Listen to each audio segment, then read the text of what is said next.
Count a count Blanc, ठीक है।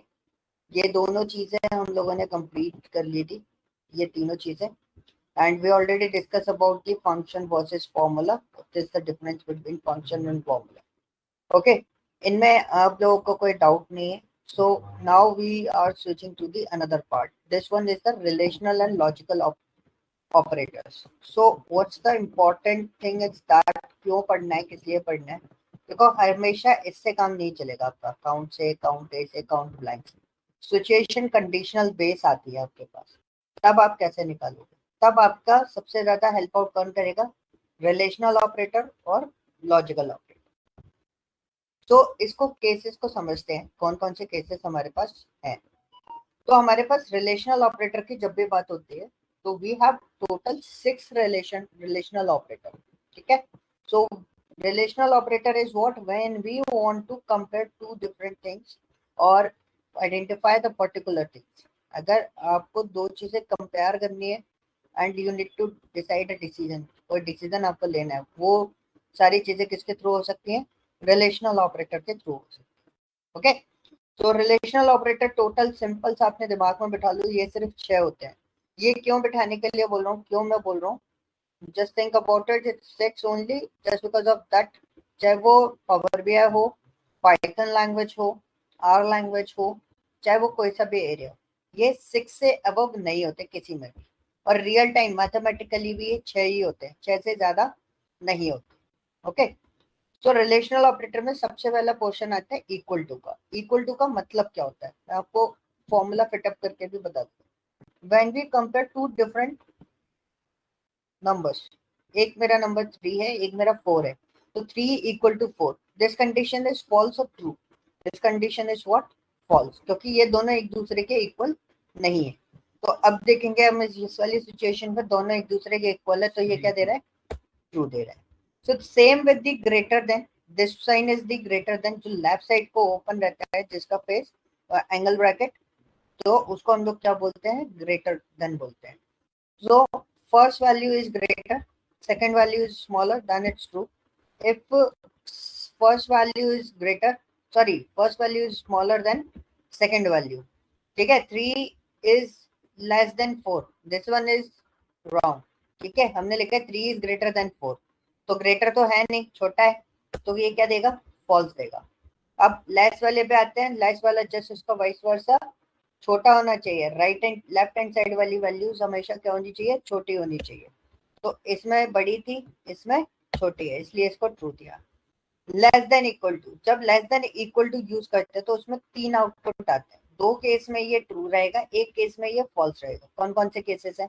पहली चीज, वैल्यू अगर 4 से छोटी है, मतलब सेकंड वाली वैल्यू से पहली वाली वैल्यू छोटी है, तो ये ट्रू रहेगा, या उसके बराबर है तो ट्रू रहेगा, अदरवाइज हर केस में वो क्या हो जाएगा? फॉल्स हो जाएगा। Same with greater than equal to, इसमें भी सेम कंडीशन होती है, इसमें भी 2 आउटपुट आपके क्या आते हैं? ट्रू आते हैं, और एक आपका फॉल्स आएगा। This sign is stands for what? Not equal to. ये साइन थोड़ा सा ध्यान रखना, बिकॉज ऑफ दैट ये वाला साइन सिर्फ यहाँ पर काम करता है, ठीक है। अगर आप किसी और टूल पे जाओगे, चाहे पावर बीआई पे जाओ, चाहे पाइथन पे जाओ, किसी में भी जाओ, we use this one, exclamatory sign equal to, ठीक है। और 2021 में एक फायदा आपको रहेगा, क्या फायदा रहेगा? सपोज मैंने लिखा 3 नॉट इक्वल टू 4, क्या लिखा? 3 not equal to 4, so what is the portion is that. अब देखना जरा, ये मेरे को करेक्शन के लिए ऑप्शन दे देगा, ठीक है। अगर मेरा मतलब इससे है तो मैं यस कर दूं, अगर नहीं है तो नो कर दूं। नो करूंगा तो एरर दे रहा है, अब मैंने चलाया, यस करूंगा तो ये मेरा साइन चेंज करके दे देगा। दिस इज द पॉसिबिलिटी, आपके पास डायरेक्ट पॉसिबिलिटी यहाँ पर अवेलेबल हो जाती है। Okay, this is clear? इसमें कोई डाउट है आप लोगों को? No sir. ओके, ठीक है। तो हाँ जी, और किसी को तो डाउट नहीं है? No sir.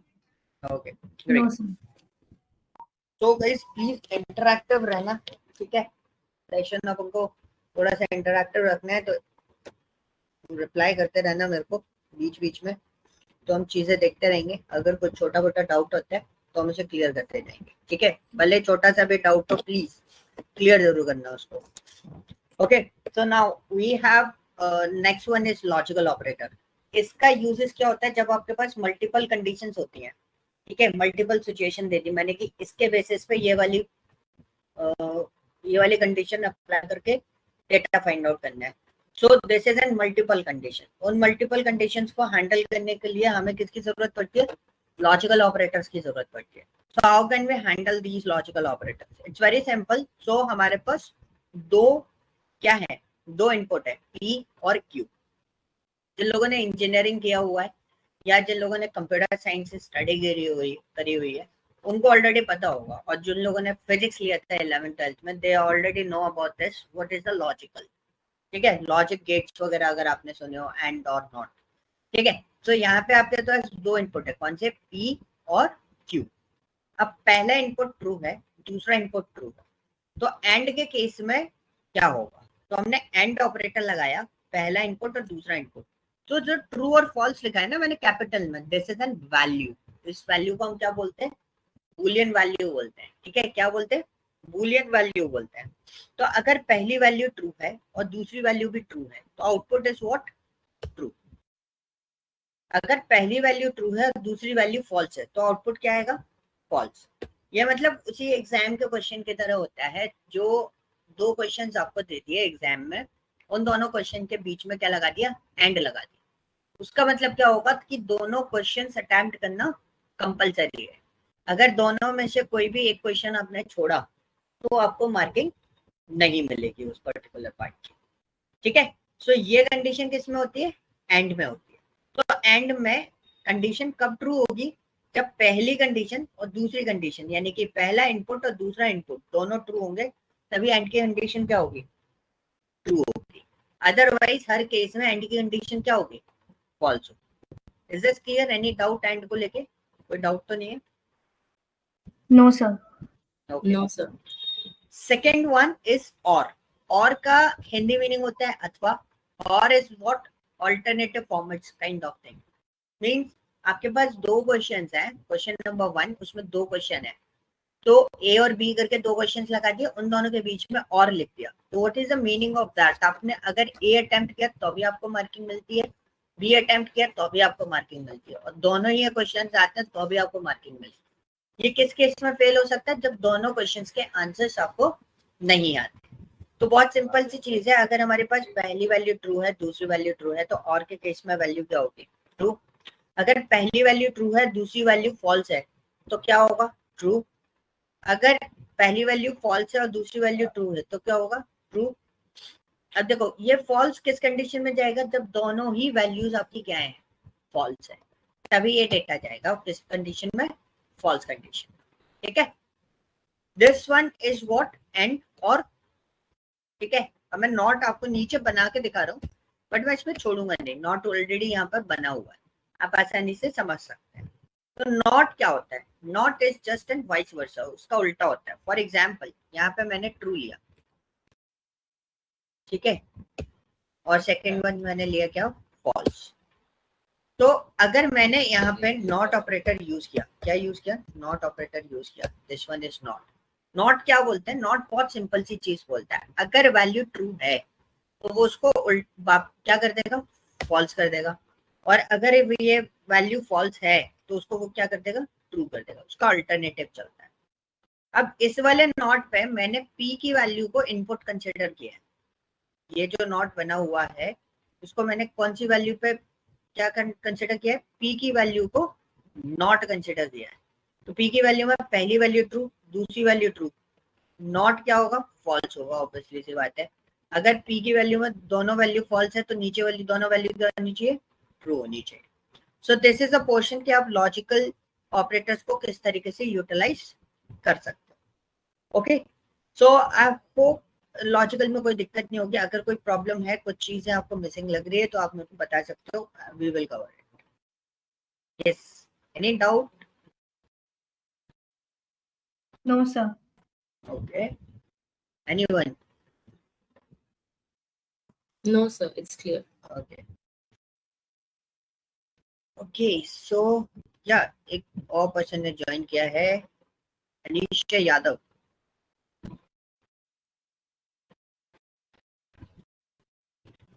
हेलो, अनीशा है ये, पहले मतलब पुराने वाले बैच में थे हमारे साथ। Okay, and VK VK is Vivek. Vivek. Okay. Okay. So, guys, let me start with the conditional base of data. How can we extract the particular condition base? ठीक है, यहाँ पे कुछ क्वेश्चंस बना रखे हैं, तो एग्जैक्टली मैंने इन क्वेश्चंस को एज इट इज यूज कर रहा हूँ बिकॉज इसमें ज्यादा क्वेश्चंस फॉर्म नहीं किए जा सकते, बट मैं आपको जो शीट आज प्रोवाइड करूंगा रिलेटेड टू द एक्सेल, ठीक है, उसके अंदर शीट बनी हुई है, उस शीट के सारे रिपोर्ट्स जो है जो मेरे को चाहिए वो सब आपको कंप्लीट करके देना होगा, ठीक है। सो गाइस, सबसे पहले काउंट इफ के बारे में समझ लेते हैं। काउंट इफ को मैंने यहाँ पर राइट किया हुआ है। हमने काउंट पढ़ा था, काउंट नहीं पढ़ा था। काउंट हम लोग क्यों यूज करते हैं? एनीवन कोई कंट्रीब्यूट करना चाहेगा? काउंट क्यों यूज किया जाता है? यस, चार लोग हो भाई। उन्नति,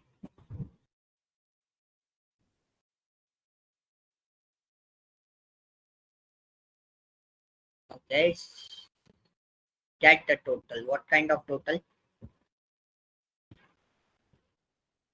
So मेरे पास एचआर डिपार्टमेंट है, मैं उसका टोटल निकाल सकता हूँ Anisha?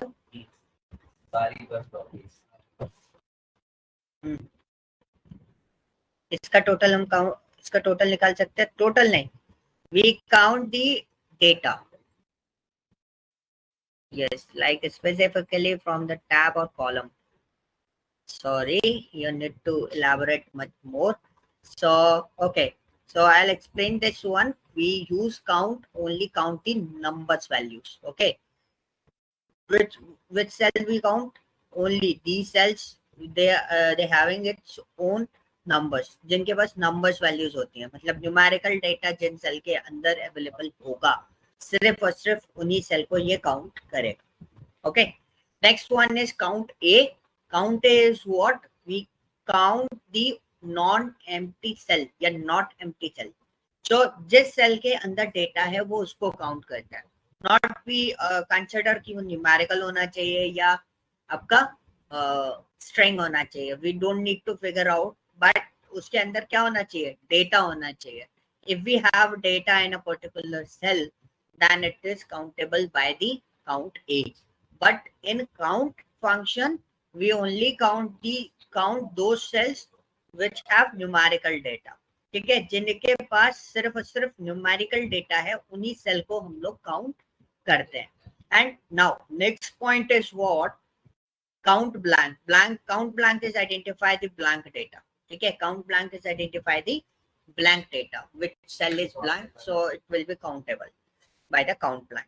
So now the question is what? अब count if का काम क्या है? count if the conditional base, जिसके लिए मैंने आपको relational operators और logical operator के बारे में information दिया, जिस वजह से अब हर फंक्शन का एक क्राइटेरिया फॉर्मेट होता है। क्राइटेरिया फॉर्मेट यानी कि एक पैरामीटर फॉर्मेट होता है। हर फंक्शन का एक पैरामीटर होता है। So if we look into the count we have two parameters. The first one is range and the second one is what? Criteria. तो रेंज होती है आपने कहां से कहां तक सेल को देखना है, और क्राइटेरिया होता है किस कंडीशन के बेसिस पर डेटा को आइडेंटिफाई करना है। फॉर एग्जाम्पल, यहाँ पे एक छोटा सा क्वेश्चन लिखा हुआ है कि आपके पास जो टेबल यहाँ पर अवेलेबल है उसके अंदर लिखा हुआ है काउंट द HR पर्सन। सिर्फ आपको किसको काउंट करना है? HR को। तो बहुत छोटा सा डेटा है, we can easily count this. तो कितने HR है हमारे पास? 4 HR। बट यहाँ पे हम काउंट कैसे करें? सो इफ वी काउंट, हमने लिखा काउंट, लेकिन कंडीशन है तो काउंट यूज नहीं कर सकते, काउंट यूज नहीं करते, काउंट ब्लैंक तो बिल्कुल यूज नहीं कर सकते। तो हमें क्या यूज करना पड़ेगा? Count if. तो अगर आपके पास सिंगल कंडीशन है तो we follow what? Count if. Single condition in the sense कि मेरे को HR डिपार्टमेंट बोला, मैंने HR डिपार्टमेंट का सेल सिलेक्ट कर लिया B2 से B10। अब उसके बाद मेरे को किसको ढूंढना है? HR। तो मैंने HR को ढूंढा। ठीक है, ये केस सेंसिटिव नहीं है, मतलब इन द सेंस ये जो मैंने HR लिखा this is not a case sensitive. क्योंकि इधर कैपिटल लिखा हुआ है, इधर स्मॉल लिखा हुआ है। ये सिर्फ क्या यूज कर रहे हैं, इक्वल टू साइन यूज कर रहे हैं। तो जब हम इक्वल टू साइन की यूज कर रहे होते हैं तो ये केस इग्नोरेंस होता है। बस वो क्या चेक करता है, length of the data, length of the string, and the second one is what, characters. Character match होना चाहिए, इधर भी एचआर, इधर स्मॉल में HR, both are similar, then it will be countable. अब मैंने इसको बोला ये केस सेंसिटिव नहीं है, ये मैं इसको आपको हैंड्स प्रूफ करके दिखा देता हूँ। हम ट्राई करके देख लेते हैं। This one is what B2 to B10, ठीक है, comma what's my criteria, this one is capital, so we just enter, the output is what 4, ठीक है। अब उसी के बेसिस पे हम देखें तो हमारे पास आता है count of DevOps team PACS, ठीक है। तो डेवऑप्स टीम के बंदे काउंट करने हैं या पर्सन काउंट करने हैं कितने हैं, तो क्या यूज करेंगे, काउंट। अब दोनों जगह हर क्वेश्चन में एक चीज नोटिस करोगे, यहाँ पे मेरे पास कंडीशन कितनी है, एक सिंगल कंडीशन में फॉलो करवा रहा हूँ। क्या करवा रहा हूँ, सिंगल कंडीशन में फॉलो करवा रहा हूँ। तो मैंने यहाँ पे लिखा B2 to B3, sorry B10, number of PACS किसके निकालने, डेवऑप्स के। तो मैंने यहाँ पे लिख दिया DevOps, double quotes close, enter. तो कितने हैं, 2 हैं। तो दो ही डिपार्टमेंट में 2 ही डेवऑप्स वाले हैं, ठीक है। ये बहुत इजीली काउंट हो गया। And the next one is count of employ, salary is greater than 20,000, how can we write this one. So हमने बहुत सिंपली लिखा count of employ, count if, तो किसका क्या चाहिए, सैलरी के बेसिस पे आइडेंटिफाई करना है, C2 से C10, बिकॉज मेरी जो सैलरी है वो C वाले फॉर्मेट में देखो सिलेक्टेड है, दिस वन, एंड सैलरी किससे ज्यादा होनी चाहिए, 20,000 से ज्यादा। तो ग्रेटर देन का मतलब क्या हुआ, तो ज्यादा होनी चाहिए, बराबर होगी तो अभी ये नहीं देखेगा, ज्यादा होगी तो ये देखेगा। सो यू कैन सी कितना आउटपुट आ रहा है हमारे पास, 6 आउटपुट आ रहा है। तो 6 लोगों की सैलरी ऐसी है जिनकी सैलरी मेरे पास कितनी है, 20,000 से ज्यादा है। This is N easiest way, हम बहुत आसानी से इन सब चीजों को कैलकुलेट कर सकते हैं। बट आपको ये क्राइटेरिया फॉर्मेट ध्यान रखना है, तो पहले रेंज आएगी फिर क्राइटेरिया आएगी। तो फंक्शन पे कंसंट्रेशन थोड़ा ज्यादा है। अब मेरे पास यहाँ पे भी सिनेरियोस थे काफी सारे कि कैसे कैसे हम चीजों को आइडेंटिफाई कर सकते हैं। तो मैंने 2 क्वेश्चंस यहाँ पे बना रखे हैं, एक छोटा सा क्वेश्चन मेरे पास यहाँ पर है। अब डिपेंड्स होता है, काफी बार क्वेश्चन होता है कि आपने हमें 2 काउंट इफ पढ़ा है, कौन कौन से, एक काउंट इफ, एक काउंट इफ्स। अब पॉइंट आता है काउंट इफ्स क्या है और काउंट इफ क्या है, कहाँ यूज करेंगे, सिचुएशन क्या होगी। तो सिचुएशंस ये हैं, सिनेरियो समझना बहुत ध्यान से, जब आपके पास सिंगल कंडीशन होती है, यानी कि जैसे मैंने बोला कि 20,000 से ऊपर वालों की सैलरी निकालो, ये सिंगल कंडीशन। मैंने बोला HR डिपार्टमेंट का काउंट करके बता दो, ये सिंगल कंडीशन। तो ऐसी जो कंडीशंस होती हैं उन केसेस में हम क्या यूज करते हैं, काउंट इफ यूज करते हैं। अब काउंट इफ्स का यूज होगा, जैसे आप जो यहाँ पे क्वेश्चन देख रहे हो, find total of HR whose salary is between 30,000 and 40,000, ठीक है। तो द कंडीशन इज व्हाट, कितनी कंडीशन है, टोटल 3 कंडीशन है। कौन कौन सी, पहली कंडीशन है डिपार्टमेंट को लेके कि भाई HR डिपार्टमेंट होना चाहिए। दूसरी कंडीशन है उसकी सैलरी 30,000 से अबव और 40,000 के बिलो होनी चाहिए। सो दिस इज एन बिटवीन वाला कॉन्सेप्ट। सो ये कैसे बनेगा, तो इसमें हम यूज करते हैं, ऐसी जो सिचुएशन होती है उनमें हम यूज करते हैं क्या, काउंट इफ। क्योंकि काउंट इफ जो है वो क्या करता है, सिंगल पार्ट ले सकता है, मतलब एक रेंज एक क्राइटेरिया। बट काउंट इफ्स की कैपेबिलिटी क्या होती है, एक रेंज एक criteria, second range second criteria, third range third criteria, fourth range fourth criteria, and so on. इस तरीके से सिनेरियोस बनते हैं। देखो अब देखो इसमें सबसे पहले क्या लिखा हुआ, क्राइटेरिया रेंज। तो ऐसा कुछ नहीं है कि पहले HR वाले डिपार्टमेंट को लेना है या सैलरी को लेना है, जिसको मर्जी हो उसको ले सकते हो। बट एक थ्योरी होती है कि अगर आप सिक्वेंशियली क्वेश्चन को सॉल्व करते हुए चलोगे डेफिनेटली एंड में पहुंचोगे। अगर सिक्वेंशियली क्वेश्चन को आप सॉल्व नहीं कर रहे हो तो आप बिल्कुल एंड तक नहीं पहुंच पाओगे। तो देखो ये हमने सिलेक्ट कर लिया। अब उन्होंने क्या बोला, find the total count of HR। तो पहले मैंने HR लिख दिया कि भाई HR को आइडेंटिफाई करना है, बट कौन से, जिनकी सैलरी 30,000 से ज्यादा और 40,000 से बिलो है। तो पहले मैंने दूसरा लिया, देखो क्या लिखा है, क्राइटेरिया रेंज 2। अब क्राइटेरिया रेंज 2 हो गई। अब क्राइटेरिया क्या डालना है, क्या क्राइटेरिया है, salary is greater then what, 30,000। अभी भी एक 40,000 से बिलो भी चेक करनी है ना, अभी तो एबव एबव वाली चेक करके बता देगा। देखो दे रहा है 3, तो 3 है, क्योंकि देखो 30,000 से एबव इस एचआर की है और इस एचआर की, बाकी किसी भी एचआर की 30,000 से एबव नहीं है, एक और की है, तो इसको भी ले सकता है। बट अब हमने एक और कंडीशन लगाई, क्या लगाई कि C2 से C10 तक वही डेटा है, ठीक है। अब पॉइंट क्या होता है कि हमें क्राइटेरिया क्या देना है, हमें क्राइटेरिया देना है कि भाई उसकी सैलरी मेजर करो जिसका डेटा किससे कम हो, 40,000 से बिलो। तो क्राइटेरिया देते समय आप एक चीज नोटिस करोगे, मैं डबल कोट्स के अंदर ले रहा हूँ, तो क्राइटेरिया अक्सर आप डबल कोट्स के अंदर ले सकते हो। मैंने एंटर करा, देखो काउंट दे दिया कितना, 2, तो फिर 2 ही काउंट है, इससे ज्यादा हमारे पास काउंट नहीं। ओके, बहुत इजी सा है, टफ नहीं। सो दिस इज योर असाइनमेंट, कि मैंने बहुत सिंपल सा बोला है, excluded DevOps salary is less than 20,000। मेरे को डेवऑप्स के वो लोगों की सैलरी हटानी है, सॉरी डेवऑप्स की सैलरी हटानी है मुझे इस डेटा में से 15,000 18,000।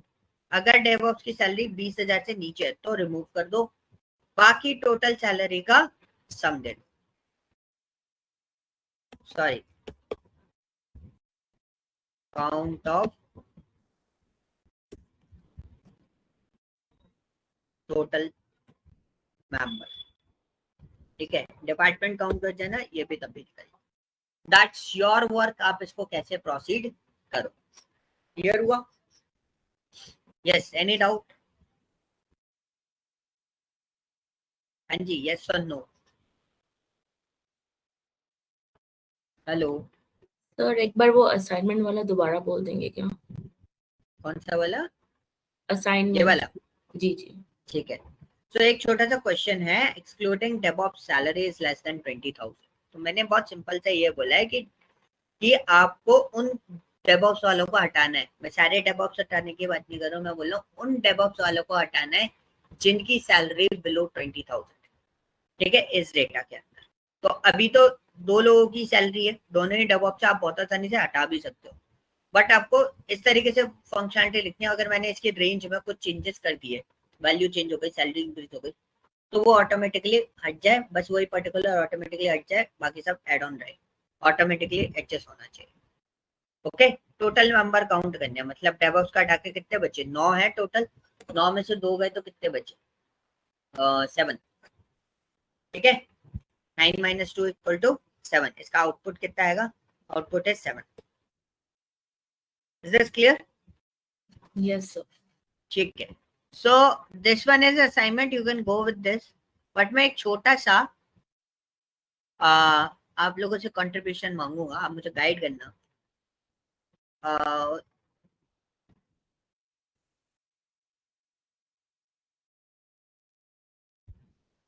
इन्वॉल्वमेंट ऑफ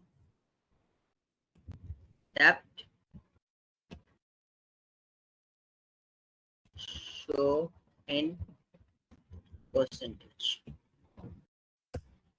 ठीक है।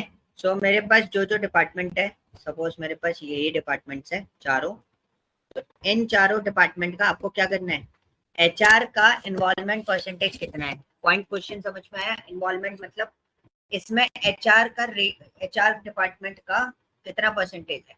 अगर मेरे पास 10 डेटा होता और एचआर का परसेंटेज निकालता तो कितना आता, 40% आता एचआर का अकेले का, ठीक है। तो आपको यही चीज यहाँ पर कैलकुलेट करनी है कि उसका एक्चुअल परसेंटेज क्राइटेरिया कितना है। तो इज देयर एनी आइडिया, कोई बताएगा मुझे क्या कैलकुलेशन बना सकते हो?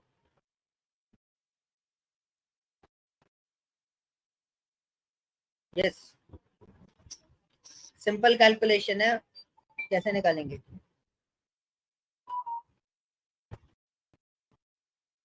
हाँ जी, अनम्यूट करो, बताओ।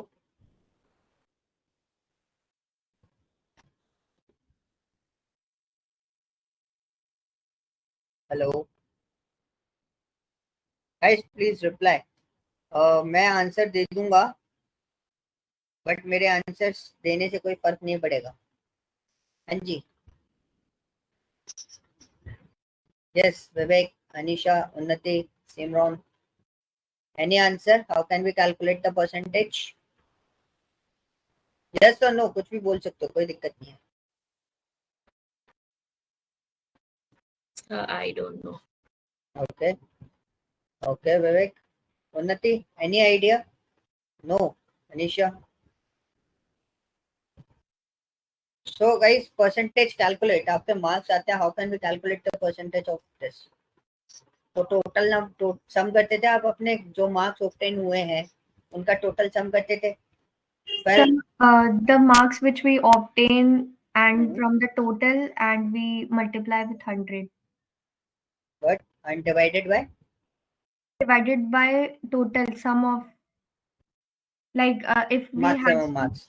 हाँ total number Okay, of marks upon obtained marks multiply by 100. Correct. सो इसमें भी सेम वैसे निकालेंगे। तो मेरे पास एचआर डिपार्टमेंट का टोटल काउंट कितना है, लो मैं एक अलग से कैलकुलेट करके आपको बता देता हूँ, how can we calculate the percentage. तो ये कैलकुलेशन है, आपको डायरेक्ट परसेंटेज कोई नहीं निकाल के देगा, ठीक है। So we just write here count F and this is my count F. What's your criteria range? HR department का परसेंटेज निकालना है मुझे। मैंने डिपार्टमेंट लिया, टोटल काउंट निकाला किसका? एचआर डिपार्टमेंट का। कितना आया? 4। और मैंने क्या करा? Count A. So this is my count A. और काउंट ए में मैंने क्या करा? पूरे डिपार्टमेंट का टोटल निकाला। सो what is the total is 4 9। So calculate कैसे करेंगे? क्या करें हम?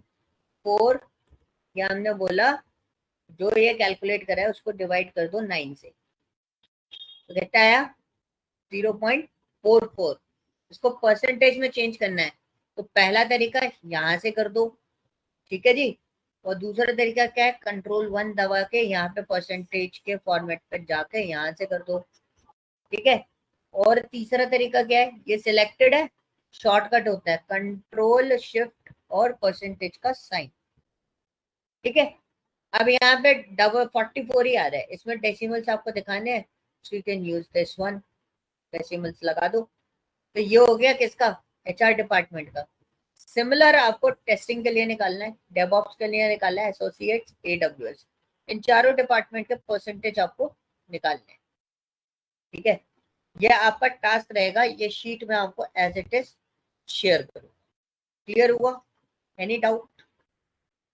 No, sir. ओके सर एक बार फिर से रिपीट कर देंगे क्या? हाँ जी, बिल्कुल जी। सो जब आपको कैलकुलेट करना है, यू जस्ट राइट हियर। मेरे को, मैं टेस्टिंग का नहीं निकाल रहा, मैं डेवऑप्स का निकाल रहा हूँ, ठीक है। तो मैंने यहाँ पे करा काउंट एफ और मैंने पहले टोटल काउंट निकाला किसका? डेवऑप्स का। तो B2 से B10 इसका फॉर्मूला नहीं मिलेगा, फॉर्मूला होता भी नहीं है, तो हमने यहाँ पे लिखा डेवऑप्स। तो डेवऑप्स का टोटल काउंट निकाला, तो टोटल काउंट कितना आया? 2। अब टोटल नंबर ऑफ काउंट कितना है? तो मैंने यहाँ पे करा काउंट ए B2 कॉलन B10, ये किसी का भी निकाल सकते हो, नॉट कंसर्न। मैंने टोटल ऑब्जर्वेशन निकाली, कितनी है? यहाँ से यहाँ तक कितनी आ रही है? 9 आनी चाहिए, ये 8 दे रहा है, तो मेरे को इसको क्या देना पड़ेगा? 12, ठीक है। तो ये 10 आ गया। अब उसके बाद मुझे क्या करना है? कैलकुलेट करना है। So we just use this one and this 20% is the result. एक और चीज में से गड़बड़ हो गई थी, मैंने यहाँ पर रेंज गलत ले ली थी। मेरे को B2 से स्टार्ट नहीं करना, किससे? B4 से स्टार्ट करना। मैंने डेटा मैं आगे नहीं देखा था, कहाँ तक जा रहा है मेरा? B12 तक जा रहा है। चीजें करेक्ट कर लेना, रेंज गड़बड़ हुई थी, ऊपर लिखा हुआ था काउंट एंड टेस्टिंग डिपार्टमेंट, ठीक है। तो आपके पास डेटा आ गया, कितना आया? 20%। इसमें से पूरे इसमें से सिर्फ 20% डेवऑप्स वाले हैं हमारे पास। सबसे ज्यादा कौन है? एचआर डिपार्टमेंट वाले, 44.44।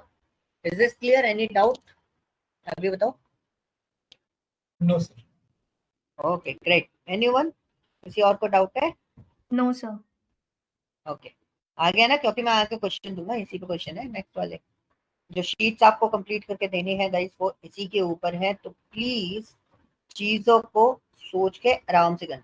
तो आप इन्वॉल्वमेंट शो इन परसेंटेज मैंने यहाँ पे लिख दिया है, you can use this one. ये भी मैं एज इट इज शेयर कर दूंगा आपको, तो मैं इसको सेव कर लेता हूँ पहले।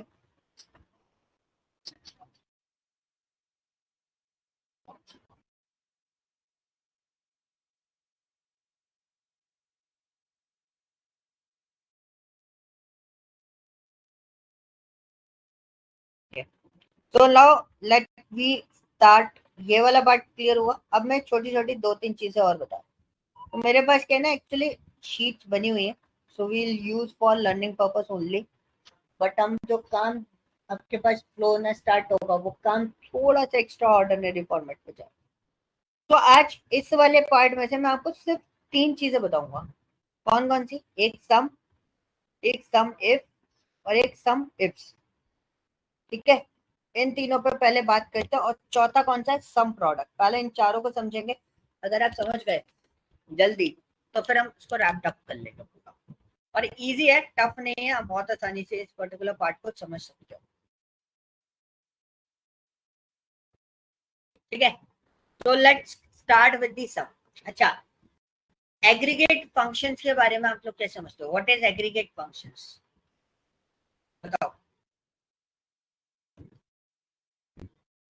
हाँ जी, anyone? Aggregate function is what? अरे एक साथ यूज होना। No, anyone? इजी है।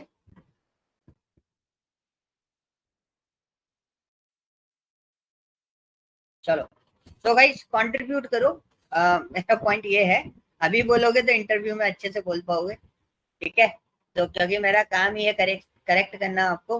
जैसे इन्होंने बोला एक साथ यूज होना, हाँ, ऑलमोस्ट एक तरीके से इंग्लिश फॉर्मेट पर वर्डिंग हम यूज कर सकते हैं। But aggregate function is what, जो आपके अरिथमेटिक फंक्शंस होते हैं या अरिथमेटिक कैलकुलेशंस होती है। Arithmetic calculation is what? Plus, minus, divide, multiplication, okay, power calculation. These are the arithmetic operations, and these arithmetic operations are comes under the aggregate functions. Okay, so उनको हम बोलते हैं। तो वैसे ही आपके पास काफी सारे aggregate functions हैं, जैसे sum है, average है, min है, max है, count हमने अभी स्टडी किया है recently। ठीक है, तो इनको हम क्या बोलते हैं? aggregate functions बोलते हैं। We have a different kinds of functions or other things also there। तो एक सब टोटल भी मैं आपको बताऊंगा। This is an sub total. You can use the any one of the functions whatever you want. Which functions you want to use? This one is 9 and you can सी।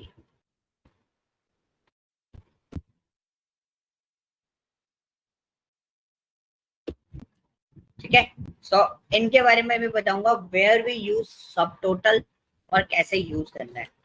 पहले normal information लेंगे, फिर उसके बाद हम exact reporting वाले point पर पहुंचेंगे। Reporting में हम इनको कहाँ यूज करते हैं और इनके यूजेस का बेनिफिट क्या होता है। ओके, सो सबसे पहले हम बात करते हैं सम की। सम फंक्शन होता है, इसके अंदर सम क्या करता है? जो उसके सेल के जितने भी न्यूमेरिकल डेटास होते हैं का टोटल सम देता है।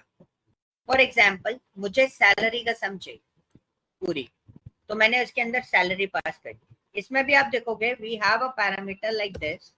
मैं यहाँ पे लिखता हूँ, हमारे पास 2 टाइप के पैरामीटर होते हैं, number 1 and the second one is number 2। Yes, उन्नति कंट्रीब्यूट करोगे? क्या मतलब है इन दोनों के 2 वैल्यूज का? This one is number 1 and number 2 में क्या डिफरेंसेस है?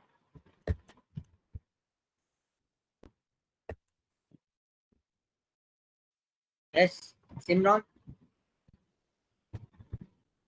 इन दोनों में क्या डिफरेंस है? हम एक साथ अलग अलग चीजें ले सकते हैं। द स्क्वायर ब्रैकेट का करेक्ट। हाँ, मतलब उसका मतलब क्या होता है, मैं वो पूछ रहा हूँ। कॉलम 1 होता है क्या sir? Column 1 equal to number 1 and column 2 equal to number 2। या दैट इज ओके, आप सब लोग सही हो, बट एग्जैक्टली इसका मीनिंग क्या होता है? Why we use number 2 with in a square bracket? Number 1 को क्यों नहीं लिया? नंबर 1 को नहीं ले रहे तो उसका मतलब क्या है, और नंबर 2 को स्क्वायर ब्रैकेट में ले रहे तो उसका मतलब क्या है? इसका तो मेरा मतलब पॉइंट ये है, बहुत सिंपल। वहां Yes, पे Rohit, एंड हो continue. गया, पर उसको क्लोज में हम लोग यूज कर रहे थे, वो एंड हो गया, उसके बाद आई गेस कोई नंबर नहीं आया। Wait for नहीं closing. नहीं नहीं, देखो मैं आपको पूरा पैरामीटर्स भी बता देता हूँ. We have number 1 and number 2. If you have another column another cell, मतलब आपके पास एक दो सेल ले लिया, आपको 30-40 सेल और लेने हैं, तो आप कॉमा लगा के बहुत सारी सेल ले सकते हो, because we mention here what 3 dots. That 3 dots is equal to what? To be continued. Okay. So इन दोनों से मेरा मतलब क्या है? This is ये दोनों, ये क्या है? Number 1 and number 2. These are parameters. But ये दोनों पैरामीटर्स कैसे होते हैं? This is called what? Compulsory parameter. मतलब आपको एक वैल्यू तो देनी ही पड़ेगी, आप इस फंक्शन को खाली नहीं छोड़ सकते. ये मैंने काउंट में भी बताया था. For example, if I write here sum and blank, ठीक है, मैंने कोई सेल नहीं पास करी, कोई नंबर उसको नहीं दिया, तो ये सम किसका करेगा? किसी का नहीं. और अगर आपने खाली छोड़ा तो ये खाली नहीं छोड़ सकते, क्योंकि नंबर 1 अगर किसी भी पैरामीटर के ऊपर स्क्वायर ब्रैकेट लगा हुआ नहीं दिख रहा है, दैट मीन्स वो पैरामीटर देना कंपलसरी है उस फंक्शन में. अगर वो पैरामीटर नहीं दोगे तो ये इस तरीके से एरर आपको शो कर देगा. ओके, तो दिस वन इज व्हाट क्या है? वो कंपलसरी पैरामीटर. अब देखो मैंने उसको value they the number 1, number 2 नहीं दी, तो क्या हुआ? उसने एक ही का एड ऑन करके दे दिया. So this one is called what? Compulsory parameter. मैं ये लिखा हुआ छोड़ दूंगा जिससे आपको ध्यान रहे. एंड जिन पैरामीटर के ऊपर स्क्वायर ब्रैकेट होते हैं, these are what? Optional parameter. These are what? Optional parameter. ये वाली वैल्यू आप दो या ना दो, कोई फर्क नहीं पड़ेगा उस फंक्शन में. अभी आपने देखा मैंने सम में यूज किया. सम में क्या यूज किया? C2 दिया मैंने, C3 C4 कोई मतलब इसके अलावा कोई और वैल्यू पास नहीं करी, उससे कोई फर्क नहीं पड़ता है. ठीक है. और सम जो है आप उसके अंदर कितने भी पैरामीटर्स पास आउट कर सकते हो. मेरे पास 3-4 हैं, तो इनको हम लोग यूज करते हैं बस. ठीक है, तो इनका सम क्या? आप ऑल्टरनेटिव देखते जा रहे हो. यहाँ पर अगर विजिबल नहीं है तो आप अपने उसमें करके देखना. ऐसे आपके पास ऑप्शन आएंगे, number 1, number 2, number 3 and number 4. देखो टोटल सम दे दिया. अब मेरे को पूरी सैलरी का सम चाहिए. किसका? ऊपर से लेके नीचे तक हर डिपार्टमेंट की सैलरी कैलकुलेट करके हमें बताओ.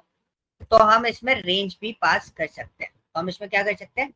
रेंज भी पास कर सकते हैं. देखो पूरा आ गया. सारे डिपार्टमेंट्स का टोटल सैलरी सम कितना आया? 2,41,000 rupees. Okay, yes. Any question? No, sir. Okay. So अब पॉइंट आता है, किसी ने आपको सिचुएशन दे दी कि भाई calculate total sum of salary excluded HR department. मतलब मुझे पूरे कंपनी के एम्प्लॉइज का सैलरी काउंट चाहिए, बट उसमें HR डिपार्टमेंट नहीं होना चाहिए. HR डिपार्टमेंट को छोड़ के हर डिपार्टमेंट की सैलरी का टोटल सम करके दे दो. ओके, तो ऐसे केस में हम क्या यूज करते हैं? ऐसे केस में हम यूज करते हैं क्या? सम. ठीक है. अब सम इफ के पैरामीटर को भी मैं आपको क्लियर कर देता हूँ. What we have in the sum of parameters. So let me remove this one. So sum if bracket.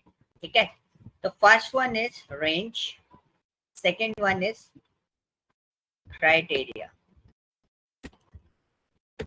Okay, and this one is a square bracket. Within a square bracket, sum range. अब मैं इसका मतलब आपको बता देता हूँ. Range is what? जिस range में आप काम करना चाहते हो. Criteria is what? कंडीशन.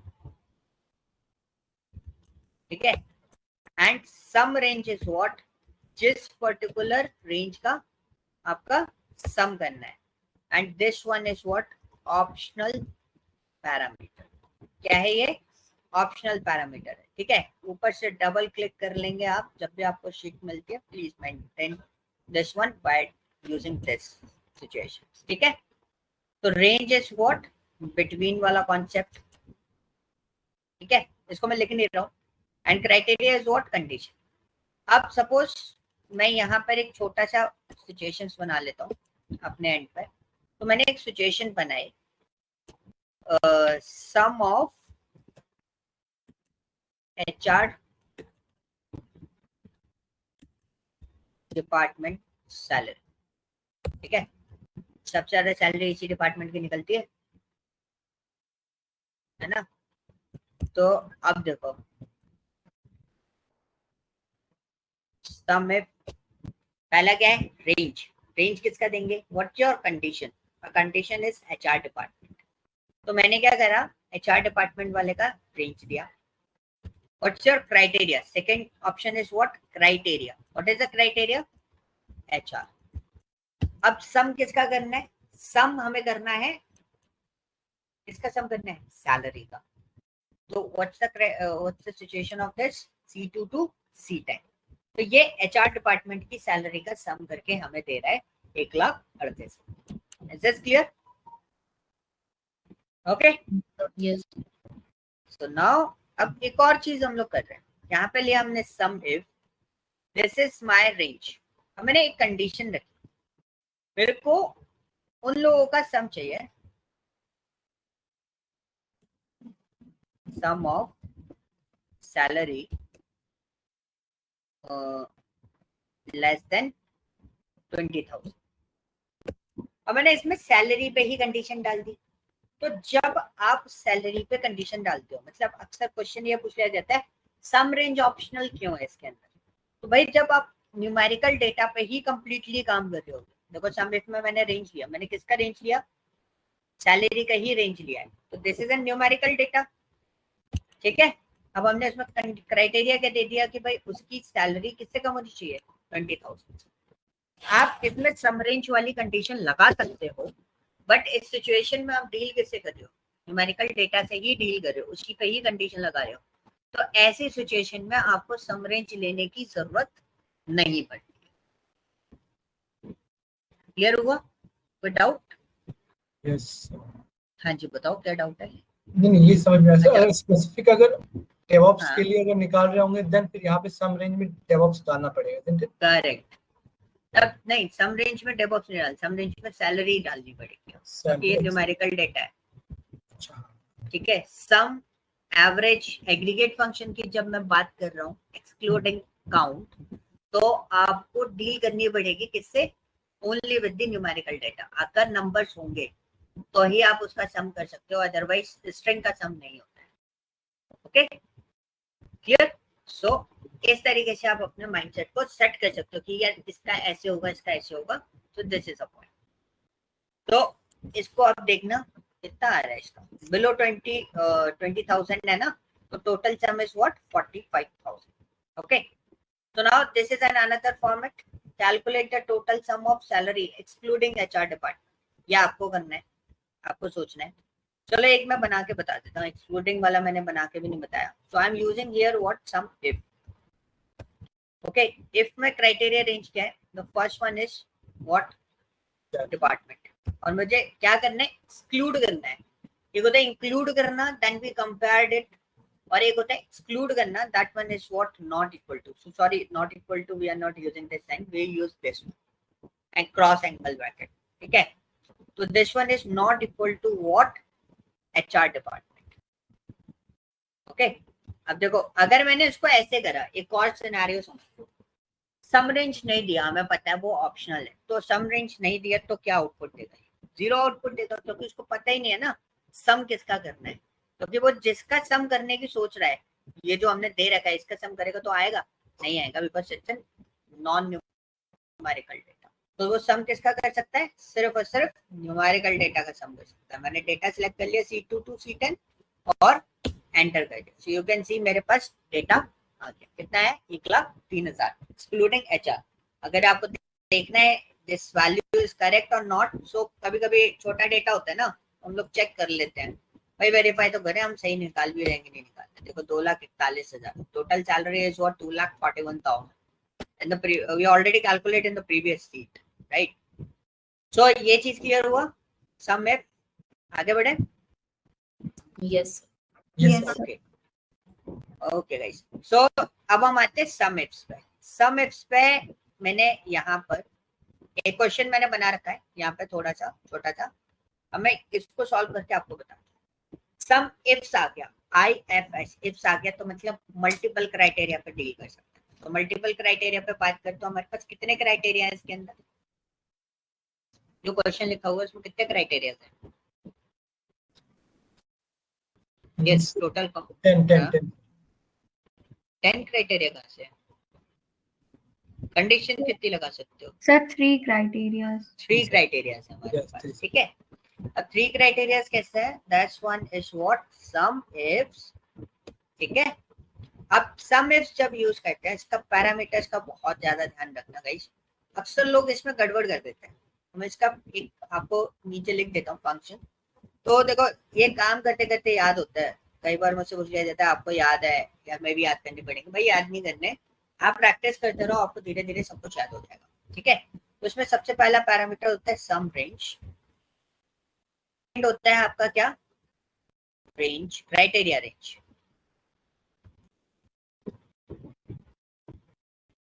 फिर आपका आता है क्या? क्राइटेरिया, ठीक है, एंड सो ऑन, ठीक है। This is a form. अब आप देखो, सम इफ जब मैं यूज कर रहा था तो सम रेंज मेरा क्या था? ऑप्शनल था। और कहाँ लिखते थे वो पैरामीटर? सबसे आखिर में। अब हम सम इफ यूज कर रहे हैं, तो सबसे पहला पैरामीटर कौन है? सम रेंज। फिर उसके बाद पैरामीटर कौन सा है? क्राइटेरिया रेंज, एंड फिर क्राइटेरिया।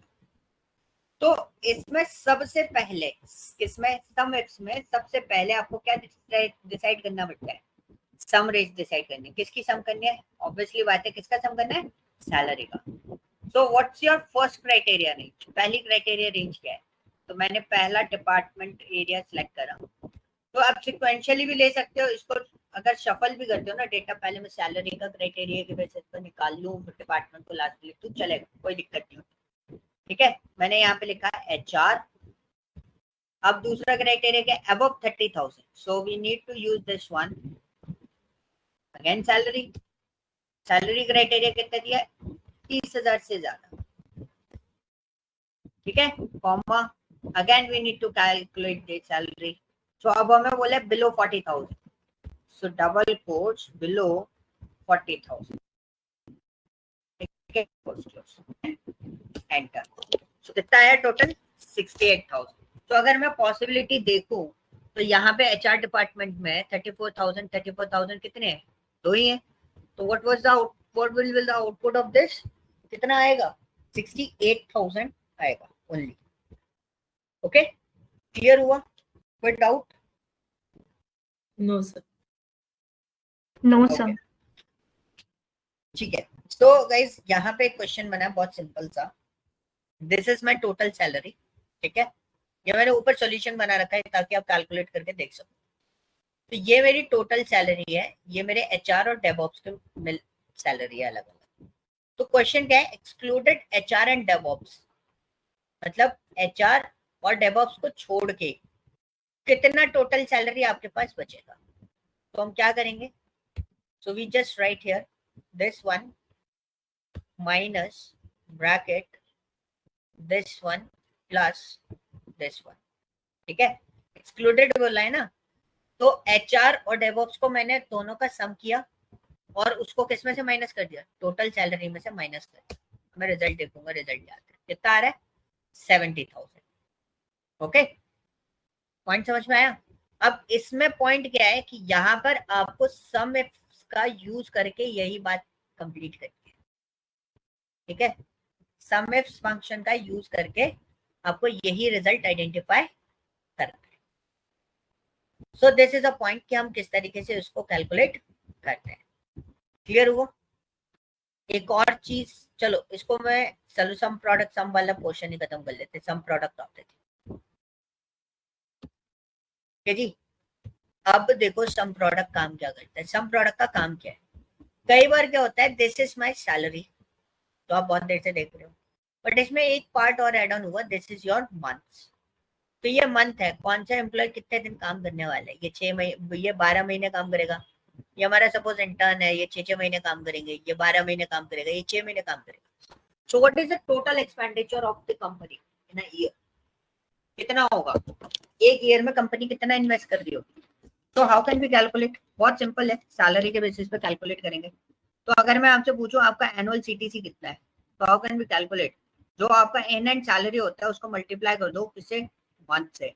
और दूसरा एन एंड सैलरी अलग होता है, an and salary is the net salary, not a gross salary. तो नेट सैलरी होती है।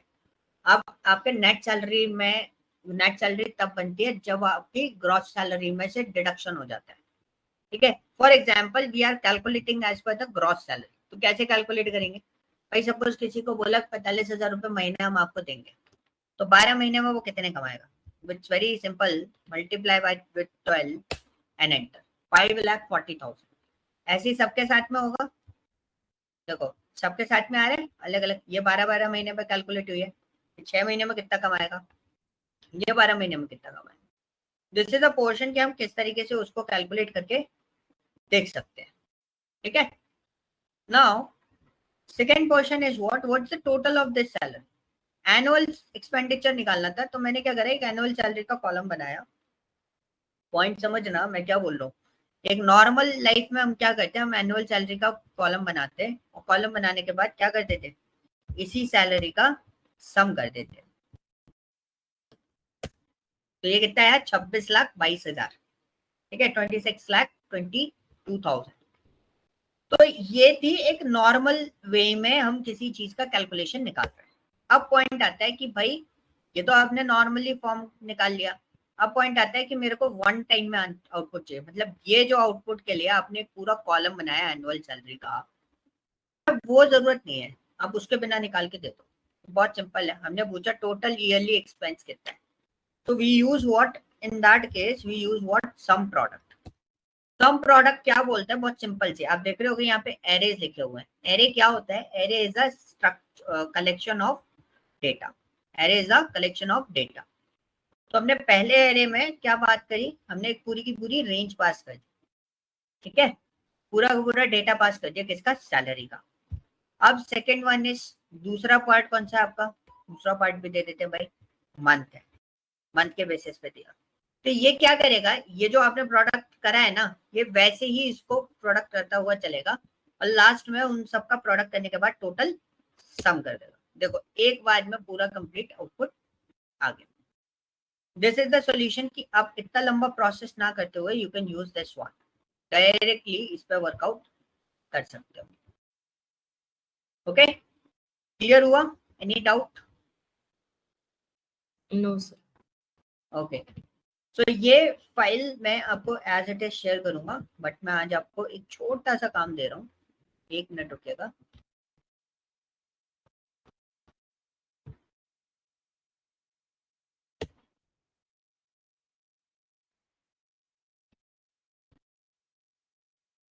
मैं आपको काम समझा देता हूँ आज, और यही फाइल मैं आपको शेयर करने वाला हूँ।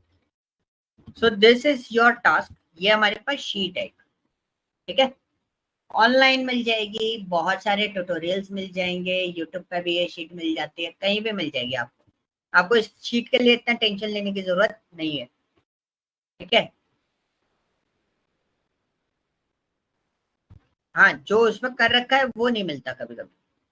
तो भाई आपको एक शीट, ये वाली शीट आपको अवेलेबल मिलेगी। This is N order sheet, और ऑर्डर शीट में यहाँ पर काफी सारे ऑर्डर्स अवेलेबल, ऑर्डर्स लगे हुए हैं।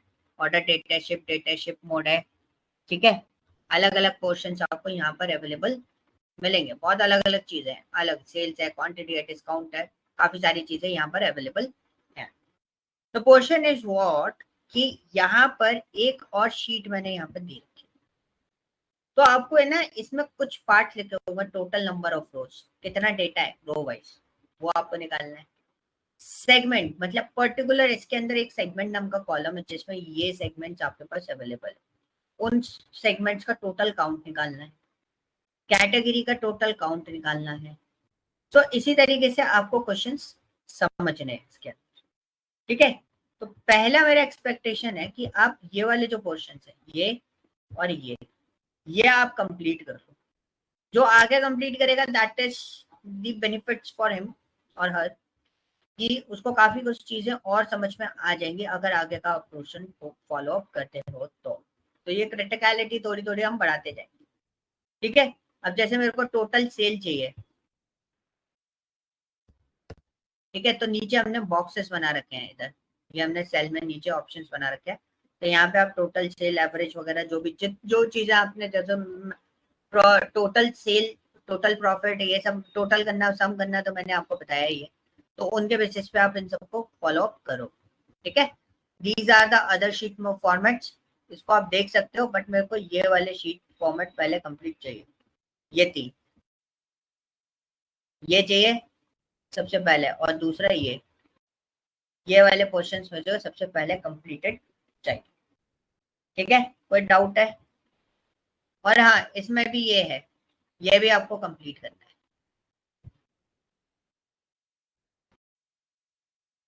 ठीक है, ये भी आपको कंप्लीट करना है।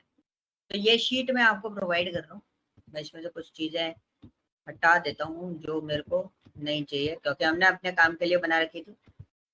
तो ये शीट हो गई अपडेट, और यही शीट आपको व्हाट्सएप पे अवेलेबल मिल जाएगी। Okay, is there any doubt, any question related to the class?